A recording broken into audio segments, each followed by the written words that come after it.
Tonight on CTV News at 6, guilty in the death of a Fort Saskatchewan mother.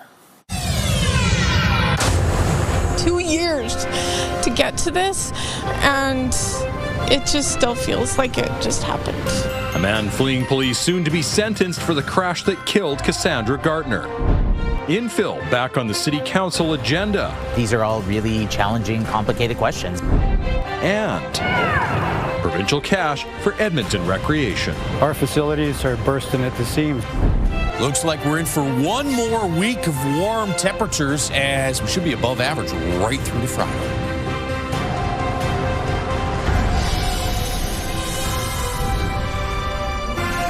CTV Edmonton, local breaking news with Jeff Hastings. Good evening. It was an emotional day in court for family and friends of a Fort Saskatchewan woman who was hit and killed by a U-Haul whose driver was trying to get away from police. Today, the man behind the wheel was found guilty. Amanda Anderson reports. 2 years to get to this, and it just still feels like it just happened. It's been nearly 2 years since Sherry Lunn's sister was killed. Cassandra Gartner drove over a spike belt intended for a U-Haul that was on the run from police. She was inspecting tire damage when the U-Haul hit her, seconds before it hit another vehicle head-on. She was all about community. She always wanted to give back. Every part of my life that I enjoy, I now have to figure out how to do it without her. Over the course of a 3-week-long trial, a Crown prosecutor presented evidence intending to prove Peter Ashby was the person behind the wheel of the U-Haul. Today, the justice ruled the man seen in this video and the person driving the U-Haul is Ashby. Unfortunately, there are no good outcomes in a case like this because regardless of the outcome, Cassandra Gartner is still gone. But we hope that this outcome assists her family, friends, and her community in taking one step further in that healing journey. Ashby was found guilty of 7 of 10 charges, including dangerous driving causing death, dangerous driving causing bodily harm, and flight from police. Okay, just reversed and rammed one of your members, guys. He was also found guilty of assaulting a police officer after ramming a cruiser, and guilty of stealing a car with a child inside. The child was dropped off later unhurt. Now that we know the facts, we will look to see what a fit and proper sentence is and vigorously argue that before the court. I think that he should be held accountable to the maximum allotment, but realistically, I know it's not going to happen because the Canadian judicial system isn't fair. They'll be back in court later this month to set a date in the future for sentencing. Amanda Anderson, CTV News, Wetaskiwin. A mother of 5 is dead after a bus carrying a youth church group rolled this weekend near Grand Prairie. The youth group was returning to Grand Prairie Saturday night after taking part in Bible studies near Edmonton. RCMP say the bus hit a median, then rolled once before landing on its wheels. The pastor of the church says the victim was one of 36 parishioners on the bus. The victim and many others were thrown through the windows as the bus rolled. So the right side of the bus, the windows, they're designed to do that apparently in a rollover, so the glasses doesn't hurt people or whatever, I guess. And anyone who didn't have their seatbelt on the right side of the bus was ejected. The pastor is identifying the parishioner who died as 50-year-old Lillian Banda, a wife and mother of 5 children. The pastor says 2 other victims remain in hospital. A 53-year-old man is dead after a crash on the Henday. The man had pulled over for a tire change. It happened yesterday afternoon in the northbound lanes near Y Road. RCP say 2 SUVs were stopped on the shoulder. Mounties say both people were out of their vehicles when they were hit by a Jeep Grand Cherokee. A 53-year-old was killed. A 21-year-old was taken to hospital with life-threatening injuries. Both are from Calgary. A 21-year-old Jeep driver had minor injuries. A woman's body has been found after a fire east of downtown. Police say fire crews responded to a house fire near 93rd Street and 105th Ave at about 5:30 this morning. Firefighters found the body inside the home. Edmonton police have since taken over the investigation. An autopsy is planned for tomorrow. City councillors are weighing the housing needs of a growing city against the impact on people who already live here. The Infill debate is back on at City Hall with a number of changes on the table. Housing advocates worry those changes will lead to fewer homes. Jeremy Thompson reports. Infill multiplexes like this became easier to build 2 years ago, an opportunity for some to live the way they want. Without this type of development, we would have been pushed farther out. But now, because we live closer to work, school, and transit, we drive significantly less and we can walk and bike more. City councillors are once again hearing from the public on infill policy, a conversation the mayor promised during the election. These are all really challenging, complicated questions, and they all have trade-offs and they all have impact. In July, City Council voted to shrink the overall building size, restrict side entrances, and improve how infill looks from the street. The impact of those changes hasn't had time to materialize, but city staff are suggesting more policy changes.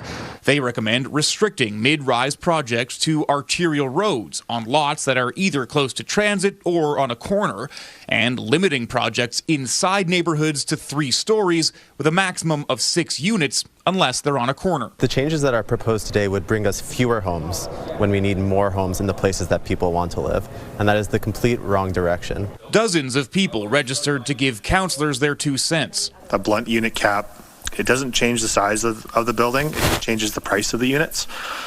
So you end up with fewer, more expensive homes rather than a variety of options for different income levels. Nobody wants to see these monstrosity infills brought into our lovely old neighborhood. Councillor Michael Jan says he'd like to find the best path to the most homes. Is it about the heartbeats in the home, or is it about the size of the box, the shading of the box, the massing of the box? What I think we've heard today from the speakers is it's more important to focus on the box than who's in the box. Committee couldn't complete the discussion Monday. Any infill policy changes will go to a public hearing before being adopted. Jeremy Thompson, CTV News, Edmonton. The province is spending $3 million to help build a new soccer dome and expand the Edmonton Ski Club. Miriam Valdez-Carletti has details. The Edmonton Minor Soccer Association is one step closer to getting another soccer dome like this one. Our facilities are bursting at the seams. The province announced $1.5 million for a new multi-sport turf facility. Alberta's government recognizes that having modern, accessible and up-to-date infrastructure is essential supporting this opportunity. The facility will be built at the existing EMSA outdoor soccer fields near Seacourt in West Edmonton.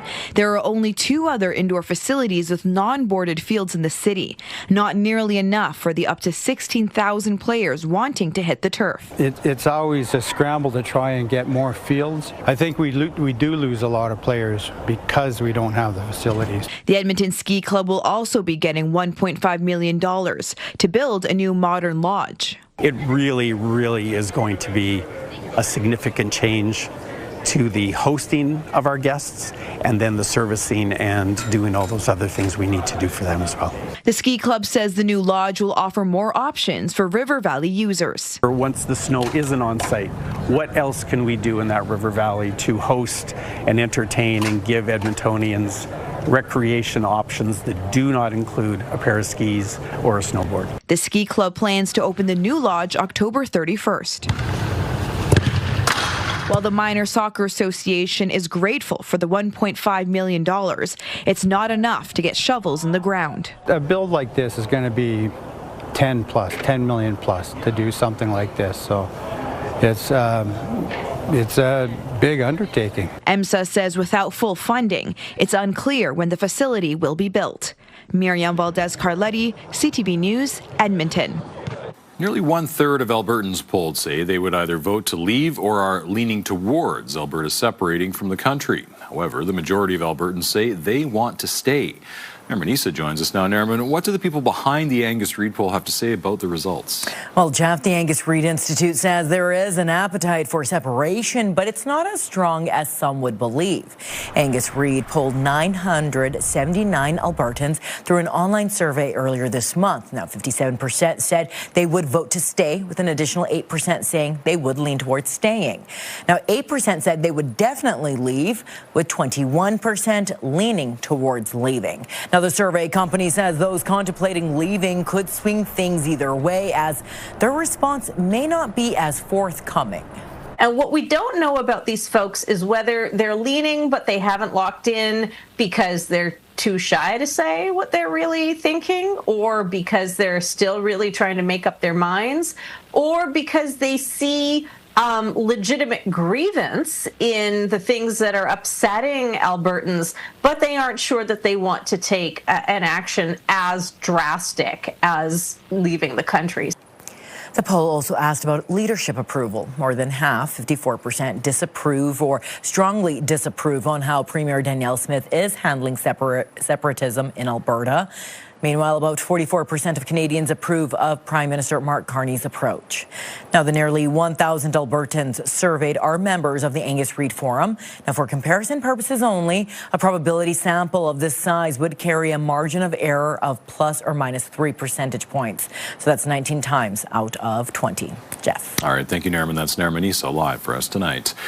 An Alberta country music star was removed from a speaking list at a teachers' convention in Edmonton, and the Teachers Association is refusing to say why. The Alberta Teachers Association says Paul Brent was originally scheduled to speak but not included in the final schedule.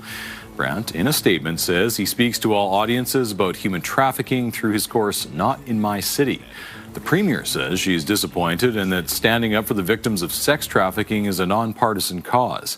Brent faced online criticism recently after he would not share his stance on Alberta independence. Another recall petition against UCP MLA has failed to get the signatures it needs to go ahead. Elections Alberta has now verified the petition against Airdrie East MLA Angela Pitt. It says the petition got 2,358 signatures out of nearly 15,000 that were required. The person behind the campaign said last week he was giving up on it. There are still 24 outstanding recall petitions against Alberta MLAs. In 1 month, Albertans will turn the clocks forward for daylight saving time. There are some who believe changing time twice a year should stop. Now, the Premier says her party is considering letting people vote on the issue again. CTV's Alicia Fieldberg reports. Alberta will spring forward in March, and like clockwork, it has some people debating whether daylight saving should continue. I just think it's an outdated institution. I don't really know why we're still doing it. Won't affect my schedule too hard. I prefer to stay the way it is. The Premier says her party is considering putting it to Albertans as a referendum question. I think maybe what we need to do is just say, do you want to end the time change? Alberta has been using the practice for decades, shifting patterns to save energy and make better use of daylight. But there's often been debate about changing the clocks twice a year. So I see pitch black, I don't want to go out. But then daylight saving time is wait, it's actually sunny now. That's I feel for a slight change to pay, just change your clocks, I feel it's worth it. I don't really like it because it changes up my whole circadian rhythm. And Albertans have voted on it several times before. Most recently in 2021, Albertans cast a ballot for a time change referendum. At the same time, they voted for the municipal election. 50.2% chose to keep the time change. But the Premier says the wording of that question could have been more clear, and Alberta might have another vote on the matter. Then we can sort of do some consultation about whether we want standard time year-round or daylight time year-round. Right now, 8 months of the year, we're on daylight time. And so it kind of makes sense to me that we would stay on daylight time. The 2021 referendum cost over $1 million and included 2 questions. Neither resulted in changes for the province. Alicia Fieldberg, CTV News, Calgary. Also on her weekend radio show, Premier Danielle Smith teased an announcement to address classroom complexities later this week. Smith says a big amount is coming. Classroom complexities is one of the issues that emerged from the teacher strike. The province asked for input from teachers and school boards to learn more. That feedback revealed that of 108,000 classrooms, 5% were considered unmanageable because of class size and complexity. On her radio call-in show Saturday, Smith said she and Education Minister Dimitrios Nicolaides will reveal a plan this week, and the impact will be immediate. We have to get the dollars out this year to make a big difference, particularly in the younger grades. And then we'll continue working with the school boards for next year and the following year. We think that this might be a 2-year challenge that we're facing because we had such a large influx of students and a large influx of students who are English language learners. So it's going to require us to be involved in the deployment decisions for the next couple of years. Smith also says blanket funding will not work, and her plan is a more targeted approach. The budget comes down February the 26th. Some Edmontonians are celebrating the Lunar New Year. The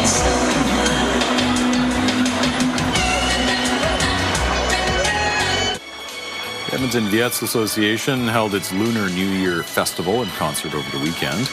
People around the world will ring in the Year of the Fire Horse February 17th.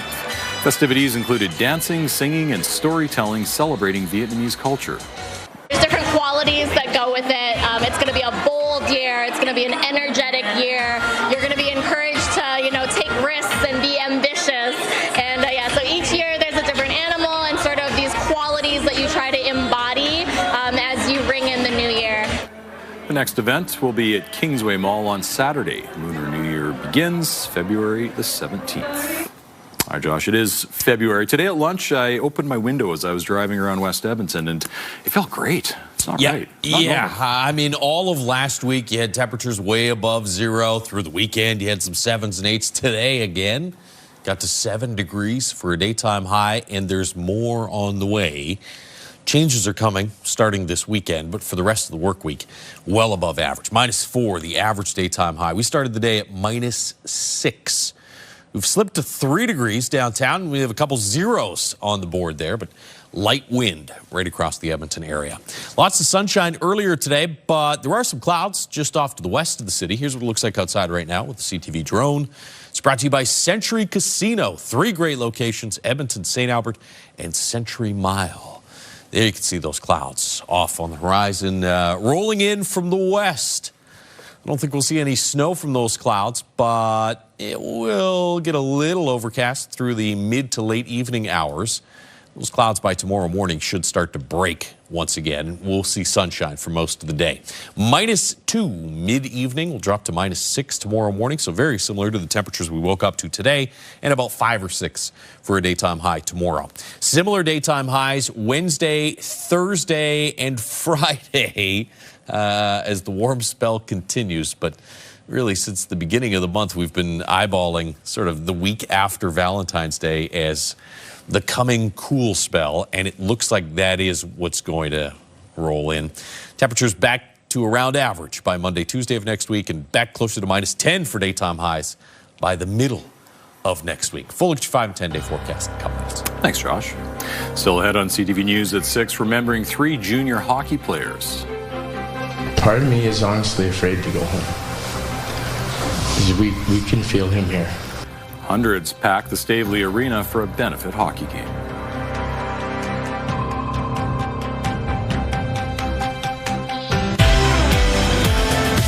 Tuesday on Your Morning, vaccine skepticism south of the border is impacting Canada. We'll talk about common myths, plus a new podcast guided by First Nations and Métis experiences.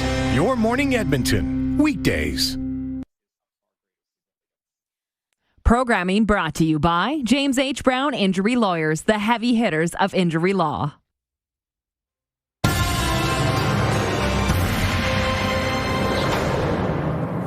A benefit hockey game was hosted for the 3 junior hockey players who were killed last week. The players' families, teammates, and friends gathered in their grief but say the outpouring of support is helping them carry their heartbreak. Tyson Fedor reports.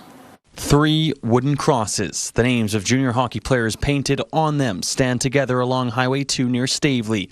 Family, billets, and friends were seen remembering J.J. Wright and Cameron Casorso of Kamloops and Caden Fine of Alabama, all killed in a crash last week. Feels like a warm hug to be here during an awful, awful time. JJ's father, Chris Wright, says in the wake of his son's death, he understands why Stavely became home for JJ to live out his hockey dream. Part of me is honestly afraid to go home. We can feel him here. On Sunday, a benefit game in front of a packed Stavely Arena featured the Southern Alberta Mustangs and Stavely Spurs alumni team. Cameron Casorso's jersey hanging from the crossbar, his goal stick, mask, and gloves positioned like they always were, ready for the next shot. Fine and Wright's stick and gloves also laid out on the ice, all part of a moment of silence ahead of puck drop. The boys are hurting, but they're incredibly strong. We are taking things one day at a time to make sure they have the space and the support that they need. The 3 were killed in a crash on their way to practice after colliding with a truck hauling gravel, but that driver is not at fault, according to RCMP. There's a local truck driver that is shattered as well. They're going to drive by that memorial every single day. As a billet family, the Dozmans hosted all 3 players. These boys were special to all of us. and they will forever be remembered and loved by everyone. Teammate Tyson Tozer also lived with them. I shared a room with Caden, and there wasn't a day that went by where I didn't have a smile on my face because of that kid. Caden Fine grew up in Alabama. He began playing hockey at age 9. He had several offers to play in his home country, but chose Stavely, nearly 3,700 kilometers away. I'm going to miss seeing my son on the ice. Nicest kid off the ice, but when he strapped out, I mean, he was a beast, man. He wasn't going to take anything from anybody, and he messed to the point of his buddies, and he was going to let you know it. Tyson Fedor, CTV News, Calgary.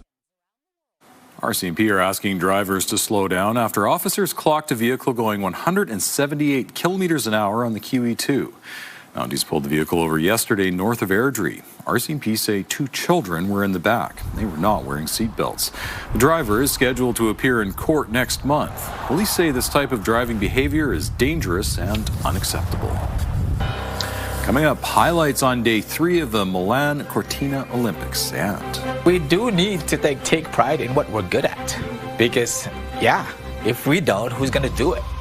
A local company is celebrating Canada's humility during this Olympic run. The weather has certainly been awesome over the last couple of days. And more of that on the way. Sunshine and way above average temperatures. Closer look at that and the cool down coming for next week. Just a few minutes.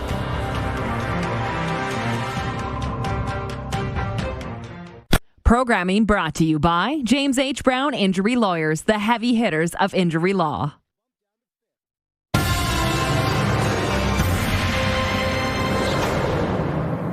A second bronze medal for Canada, captured today by Parry Sound, Ontario native Megan Oldham with an impressive rebound in free ski slopestyle. CTV's Scott Hurst has highlights on day 3 of the Milan Cortina Olympics. This thing is really heavy. I think it's beautiful. Canada's Megan Oldham is already loving life as an Olympic medalist. The 24-year-old from Parry Sound, Ontario, north of Toronto, soared to new heights on the biggest stage. With skis raised and medals around their necks, the top 3 making sure they got a podium selfie to freeze the moment in time. Oh, I feel incredible. It still feels a bit like a dream. Bronze in women's ski slopestyle, and redemption for finishing just off the podium in big air at the Beijing Games 4 years ago. An Olympic accomplishment Oldham will never forget. I'm so proud of myself for putting a run down and being able to get up on the podium and bring home a bronze for Canada. Quebec's Naomi Ernest, who finished 7th in the ski slopestyle final, says it's an inspiration to watch her teammate on the podium. Definitely seeing her success here really inspires me, and I'm so happy for her, and hopefully I can do the same one day or maybe in 4 years. Expect to see both women compete in the big air competition as well later in the week. It was a close call for Quebec City's Beatrice Lamarche in the women's 1,000-meter speed skating final. The 27-year-old in her first Olympics was in the bronze medal position watching the final pair of skaters. Ultimately, the second-generation Olympian was bumped down to 5th, less than 1 second off the podium. Canada's medal count is now 2 as the first full week of competition is well underway. Bronze for Valérie Maltais in long track speed skating, and now bronze for Megan Oldham in ski slopestyle. Scott Hurst, CTV News, Toronto. A local apparel company has created some budget-friendly gear to support Canadian Olympians. Edmonton-based The 780 has put out a new line that pokes fun at the Canadian habit of over-apologizing while celebrating our talents. The owner says while he loves the official Olympic gear, it's pricey. He wanted to make something more accessible. I think it's important that we stay Canadians. The humility, being humble, I think that's what makes us so unique in the world. But we do need to take pride in what we're good at. Because, if we don't, who's going to do it? These T-shirts are around $30. Their hoodies range from $65 to $75. This year we're good at warm weather in February. Yeah, and I mean that's going to continue right through a T-shirt instead of a hoodie. Take a look outside right now. There's the River Valley Sky Cams, brought to you by Action Furnace. Fixed right or it's free. We're at 3 degrees in Edmonton after hitting a high of 7 earlier in the day today. Minus 11 at Fort McMurray. So there was some cold air tied up across the north. Peace River was at minus 8, minus 14 in high level. Jasper got to 3 degrees and about 2 in Red Deer. Although, keep in mind, as we were pointing out last week, those temperatures in Red Deer are at the airport. So in town, you're probably actually a couple of degrees warmer than that. Watch this mild air just kind of stick around for the next few days. This cold Arctic air never really kind of ripples through parts of northern Alberta over the next few days, but never really settles in across the province. This is the first arrival of that in February. I mean, we had a minus 3 February 1st. But as we get through next week, as we showed you earlier in the newscast, I think by Monday, Tuesday, we're back to that minus 3, minus 4 range. And somewhere in the minus 5 to minus 10 range, middle to the end of next week, for daytime highs. We haven't had too many morning lows in the minus 10 range. But it does look like winter's coming back next week after a really warm next 5 or 6 days. Some snow to go along with those colder temperatures as well. We'll show you that in a moment. There's your cloud cover off to the west. We've had some flurries here through parts of western Alberta. That snow is falling apart as it approaches the Edmonton area. So just some increased cloud cover through this evening. If we do see any flurries, it'll be well to the north of the Edmonton region. And it looks like the clouds are gone by tomorrow morning. East central, northern Alberta, you'll hang on to the clouds, it looks like, through much of the day tomorrow. A little bit of clearing late in the day in parts of the Peace Country. Watch the cloud cover slide in again late tomorrow night. But again, it's gone by the daytime hours Wednesday, so we should be mainly sunny tomorrow and sunny again on Wednesday. I think after that, we'll start to see a little bit more cloud cover work its way back into the forecast. Minus 13 at Fort McMurray right now. It's minus 2s in Red Deer and Grand Prairie. Still 3 degrees above zero, though, in downtown Edmonton. We'll slip to about minus 2 by 9, 10 o'clock tonight. Minus 6 tomorrow morning. Sunshine through the day with temperatures through the afternoon hours in the 3 to 5 degree range. Temperatures topping out in that 5-6 degree range again Wednesday, Thursday, and even Friday we're a handful of degrees above zero. Chance of some flurries on Saturday, high of about 2 degrees, and then back to zero Sunday. And yeah, daytime highs back to around or slightly below average for the early to middle part of next week. And almost every single day next week has at least a chance of snow. At this point, it doesn't look like really heavy snow, but we'll probably pick up at least a little bit more accumulation through the course of next week. All right. Thank you, Josh. Dozens of vendors took part in the Together Chinatown Arts Festival over the weekend. Together is a loose translation of a Chinese phrase that means, don't leave until we meet. Organizers say the festival is a way for people to support Chinatown.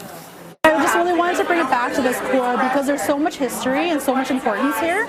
And I think a lot of our hearts are still here as well. So if people come here, I'm pretty sure they'll see the warmth of this place and the community care. Vendors were selling stationery goods, books, prints, hand-sewn items, and more. Still ahead, an energy crisis in Cuba hits Canadian sunseekers. By the typical definition of what we think of as a failed state, Cuba is sort of on the cusp of it. Why Air Canada has canceled service to the Caribbean nation, and the Seahawks, Super Bowl champions for the second time. Super Sunday, the Seattle Seahawks, world champions. Stay with us. Programming brought to you by Century Casino. 3 great locations: Edmonton, St. Albert, and Century Mile. Programming brought to you by Leading Ladies of Broadway with your Edmonton Symphony Orchestra. Learn more at winspearcenter.com.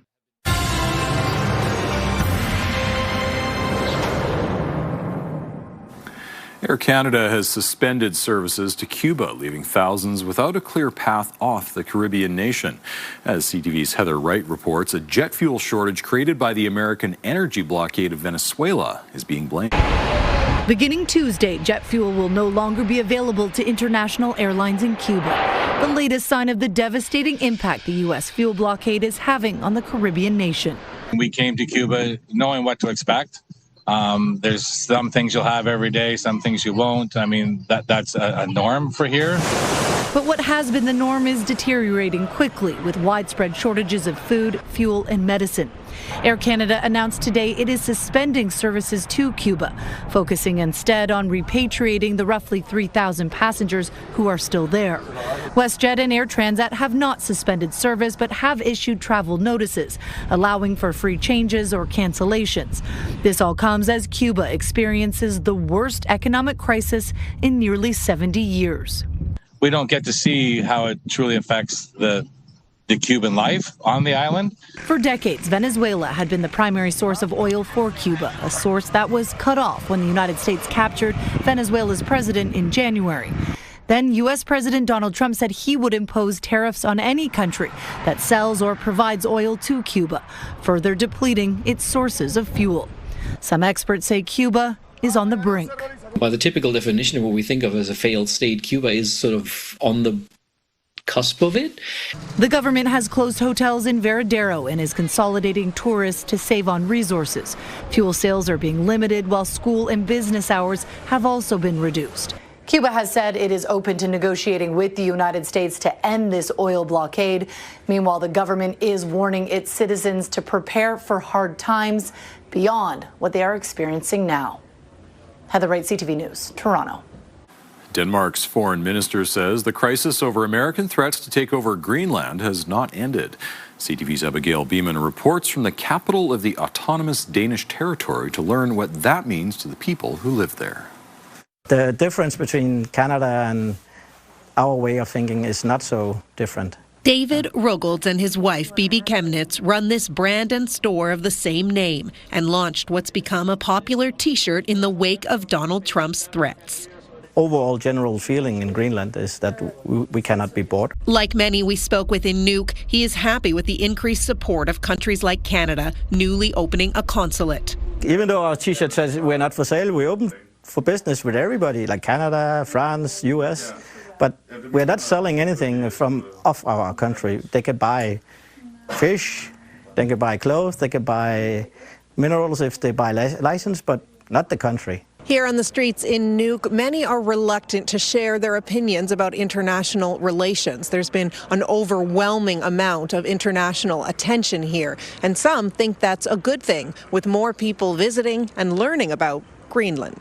It is nice to know that we are not alone. Do you feel still worried about threats from the United States? 50-50. American. It's dangerous and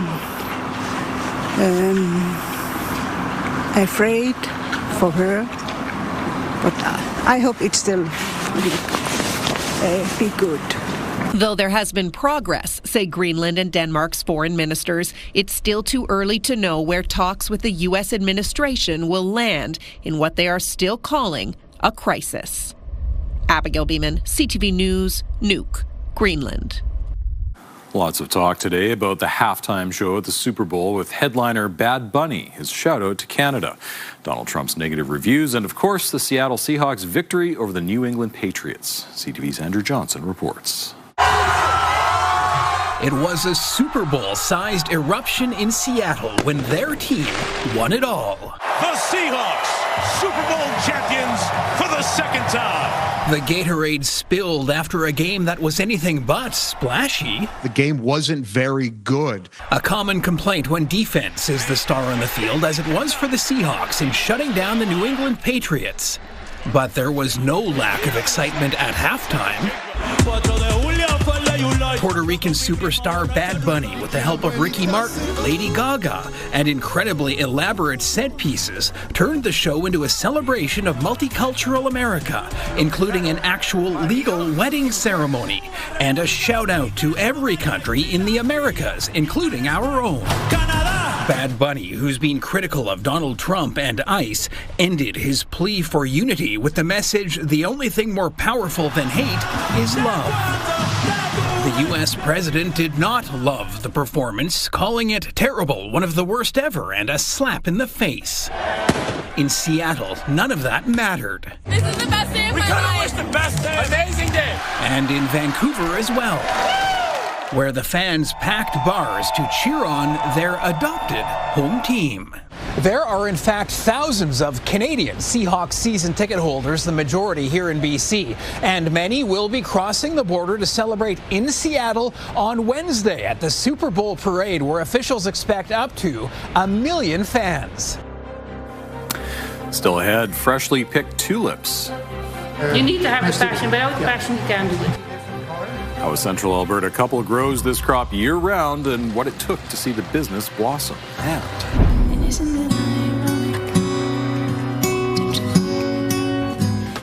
a Canadian icon coming to Alberta. The details ahead. And there is a live look from the CTV drone above the river valley. Another beautiful warm day, a warm evening, and a warm week ahead before things change. Stay with us.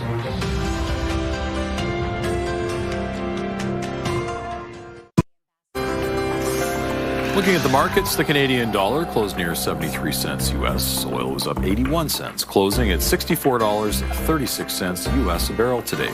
Gold gained nearly $100. The TSX and Dow Jones both finished higher at 552 points and 20 points respectively. The University of Calgary is spearheading a national research project aimed at improving Canada's productivity.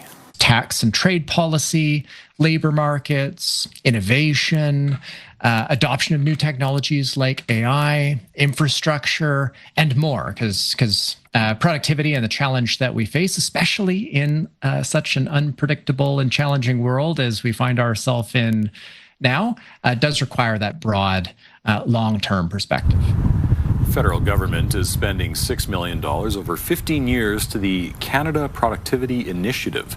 The idea is to address Canada's declining productivity compared to our major trading partners. It will be led by Trevor Toome from the School of Public Policy. He'll direct 30 researchers from 15 organizations across the country to develop policy recommendations to boost productivity. While it wasn't the outcome of the Olympics Red Deer's Jocelyn Peterman was hoping for, she managed to finish her competition in Milan on a winning note. Peterman and her husband, Brett Gallant, competed together in the mixed doubles curling event. The duo started off the round robin on a tear, winning their first 3 matches. They missed out on a medal after losing 5 straight to fall out of playoff contention. They picked up an 8-4 win over Switzerland to close out their tournament with a 4-5 record. Gallant will continue his quest for a medal as part of the men's curling team. The Calgary Stampede is bringing in one of Canada's biggest stars from the 90s. And isn't it ironic? It's like rain. Alanis Morissette will play at the Saddle Dome Saturday, July 11th. Born and raised in Ottawa, Morissette is best known for her 1995 album Jagged Little Pill. It sold more than 33 million copies and earned her 5 Grammy Awards. Though it feels balmy out, Edmontonians know it's just a matter of time before temperatures dip to usual winter levels. In the meantime, one Central Alberta husband and wife team hope their unique batch of flowers will act as a bridge to spring. Kate Squarn reports. On any given day, you'll find Jack and Trudy Thielen tending to their tulip crop. From sorting, to cutting, to wrapping, the duo does it every week in time for Saturdays, when Jack takes the freshly picked flowers to Edmonton's Old Strathcona Farmers Market, usually running out within hours of opening. Yeah, 10 o'clock this morning, we're out. The owners of Tulip Farm Red Deer take a unique approach when growing their flowers, planting them in water rather than soil, and adding fertilizers to them in their custom-built greenhouse. But their business didn't grow overnight. It was not an easy start, but over the years we've learned how to do things, why the climate is different, why things are growing different for tulips here in Alberta. After working as florists in Holland, they intended to leave flowers behind altogether after immigrating to Canada in the late 90s. Their passion brought them back into bloom. We bought bare land with nothing on it, no road, no nothing, and slowly and surely built what we have right now. Their greenhouse will hold 30,000 bulbs at any given time. While they're able to increase their current operation, they believe in the freshness of their flowers over quantity. And we really stand for what we want, and that's the best quality. So instead of pushing higher volume, we're pushing for higher quality. It's that quality that keeps bringing customers back to the farmers market every week. Good quality, they're beautiful, I like the smell in the house. They're always quite stunning. sunny, and this time of year it kind of starts to bring out the spring in the air a little bit. So, you know, the end is coming close when the flowers start popping out. Like, we really do it out of our heart, and that makes it for us. You need to have the passion, but without passion you can't do it. Yeah. With Valentine's Day fast approaching, you may want to get to the market early for those fresh cut flowers, and you can bet Jack will be there bright and early this and every Saturday. Gates Score on CTV News, Red Deer County. Coming up, an unofficial Olympic sport. Yes, we are trying this, but it's not going great for now. We don't have any pins for now. The quest for the Milan pin as collectors from all over the world look to trade. Stay with us.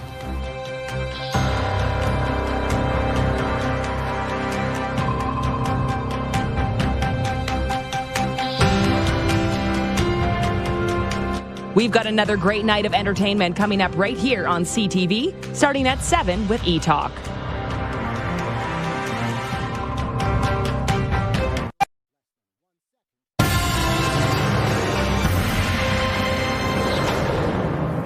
It's not an official Olympic sport, but pin trading is serious business at Milan's Winter Games, drawing long lineups, serious collectors, even some broken hearts. CTV's Garrett Berry got a lesson in the art of the deal. An Olympic morning in Milan means, of course, competition. To these victors, the spoils, an exclusive city pin. To many others, broken hearts if they arrived too late for the prize. Yes, we are trying this, but it's not going great for now. We don't have any pins for now. The quest for Milan's perfect pin will take you all over the city. Each day here, there's a scavenger hunt of sorts, where the city's tourism information board posts a new location in the morning, and pin collectors congregate here to try to get a chance at a limited edition giveaway. This morning in Milan's Navigli district, people waited hours for the small souvenir. Well, they're giving them out and it's kind of a hunt for them, so it makes it fun. Because I live in Milan, quindi I want these pins, all pins. I love pins. I don't know, I love putting them on my clothes, and it's an easy accessory. Some have been doing this for decades. Meet Thomas Rondi, a pin collector for 14 Olympic Games running, with the hardware to show. It's really interesting. People have so much fun at it, and it's not really official yet for the Olympics, and we're in a club called the Olympin, and we're trying to literally get it part of the Olympics officially. You'll find him anywhere in this city, always open for pin trading business. Even CTV anchor Heather Butts got in on the action. This is the Paralympic Winter Games from Vancouver 2010. The deal done. We'll do that trade, and then you trade, and then you have fun, and you say thank you very much. But there's more business to do. Rondi says each Olympic city starts a little cold, but towards the end of the games, it's a full-on frenzy to get your favorite pin while you can. Garrett Berry, CTV News in Milan. So much I didn't know about pins. You said it's not just the Olympics; it's all over the place. No, the Briars. That's a big Okay. thing at the Briars. Well, you can trade your pins. So, all right, the more you know. I've never seen a guy with a top hat like that full of pins, but I'm sure he's around. -6 tomorrow morning here in the city. 5, maybe 6 degrees. Mainly sunny skies tomorrow afternoon. Sunshine and about 6 or 7 degrees for Wednesday and Thursday. And then the cool down starts this weekend. Still not bad, right around or just slightly above 0, but we're back below 0 for daytime highs starting Monday, Tuesday of next week. And some snow in the forecast for next week as well to go along with those colder temperatures. You knew winter was coming back. February. And next week, it's going to roll back in and start to feel like it. Well, we've had a great run. Yeah. All right. Thanks, Josh. Thanks for sharing your time with us. For news anytime, visit our website, ctvnewsedmonton.ca, or you can find us on YouTube. See ya.